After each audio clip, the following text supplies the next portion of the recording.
now. Get your ass over there.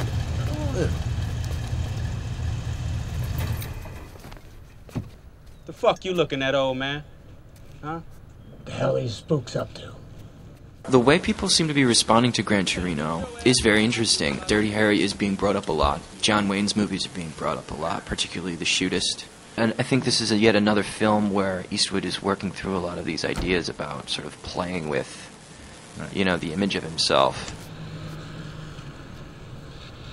Ever notice how you come across somebody once in a while that you shouldn't have fucked with? That's me. My kind of dual reaction, I guess, as an Asian American, finding this film utterly compelling in terms of its auteurist, significance within Eastwood's career, and also finding it incredibly offensive. Hey, what are all you fish heads looking at anyway?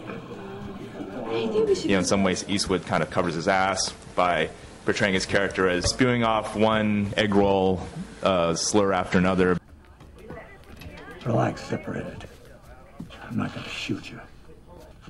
You don't know what you're talking about. You're wrong, egg roll. I know exactly what I'm talking about. You're letting Click Clack Ding Dong and Charlie Chan just walk out with Miss What's-Her-Face. But slowly coming to embrace through a kind of tough love the Hmong neighbors. Get me another beer, Dragon Lady. This one's empty. It's very condescending towards the Asian subjects. The Asian family is your quintessential kind of like helpless model minority who is in desperate need of protection from the the white authoritarian protector. This young kid never has a sense of his own selfhood. It's bullied and programmed by the Eastwood character, which leads to some very amusing scenes, like weird, bizarre, amusing scenes. How you doing, Martin? You crazy Italian prick. Waltz, you cheap bastard. I should have known you'd come in. I was having such a pleasant day. What'd you do? Chew some poor blind guy out of his money? Gave him the wrong change? Who's the nip? Oh, he's a pussy kid from next door. I'm just trying to man him up a little bit. You see, kid? Now that's how guys talk to one another. They do? Now go on out and come back in and talk to him like a man.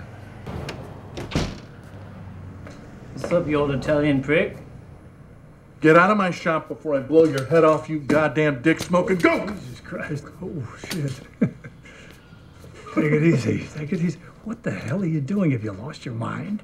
I think the barbershop scene is the best thing about the film. Yeah. I mean, it is so surreal, this idea that Clint Eastwood is basically teaching this kid how to be a racist, and the guy's teaching him how to be a man. And there's something quintessentially American about that. I mean, I don't want to just throw out the racist word, kind of label to it, because that in a way that kind of precludes any sort of serious analysis of what's going on. It's a very, very complex and conflicted look at a kind of a racist mentality.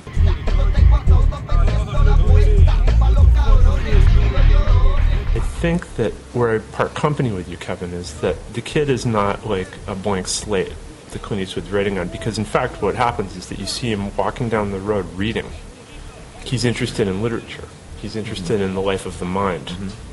Clearly, his cousin, the gang members aren't, his sister probably is, but it's like he's interested in the life of the mind, and the Eastwood character, in his own weird way, is trying to protect it. But he's also trying to, within the context of the movie, give him survival skills and give him, a way of earning a living. He's diving into questions of class in a way that nobody else is, I don't think, right now. Listen, old man, you don't want to fuck with me. Did you hear me? I said get off my lawn now. And I was thinking about what he must have seen in the Korean War, this character. Right. All the horrors, all those dead bodies meant nothing to him. And sort of here, through sort of what happens to this girl, they're humanized. When he tells the gang to get off his lawn, it's like I want them off my lawn. And it just so happens to help the neighbors next door. And at the end, what he does at the end is completely selfless. To save this boy's life. You want to know what it's like to kill a man? Well, it's goddamn awful, that's what it is. The only thing worse is getting a Medal of Valor for killing some poor kid that wanted to just give up, that's all. Yeah, some scared little gook just like you. I shot him right in the face with that rifle you were holding in there a while ago. Not a day goes by that I don't think about it. You don't want that on your soul. I got blood on my hands. I'm soiled. That's why I'm going it alone tonight. The way I kind of redeem it, or at least kind of plug it into an auteurist understanding of Eastwood is, there's actually an Asian character in his films that is very Eastwoodian. It's the Baron Nishi character in Letters from Iwo Jima. Yes, that's right. And there's something about his best character. Yeah, it's something about how that character plays out in that film that connects to what Eastwood does in Gran Torino, because this guy is very vain. He's kind of a matinee idol. His background is that he was an Olympic horse jumper who palled around with Mary Pickford and Douglas Fairbanks, and then he's blinded, but he still commands his troops in a way that's very much like a movie director. 正しいと思う道を行ってくれ。それが己の正義なんだ。いいな。はい。はい。 And something very similar goes on in Gran Torino, where Eastwood directs his sort of end game of, it's something that's very solipsistic, and it's almost like the other characters don't even matter. ライフルをくれ。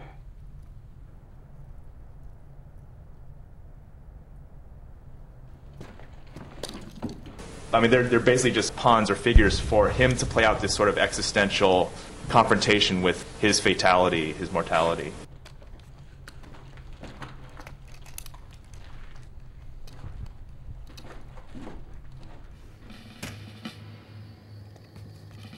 I think one of my problems with the film is that conflict between it is talking about class, and Glenn Kenny's argument in favor of the film is that it's talking about a real situation in America that no other filmmaker would be tackling. Yes. But at the same time, it is almost a fairy tale in the end. These problems are never going to be solved that way, ever. And that, for me, it's the third act of the film that makes the interesting things that happen earlier than that sort of not count anymore.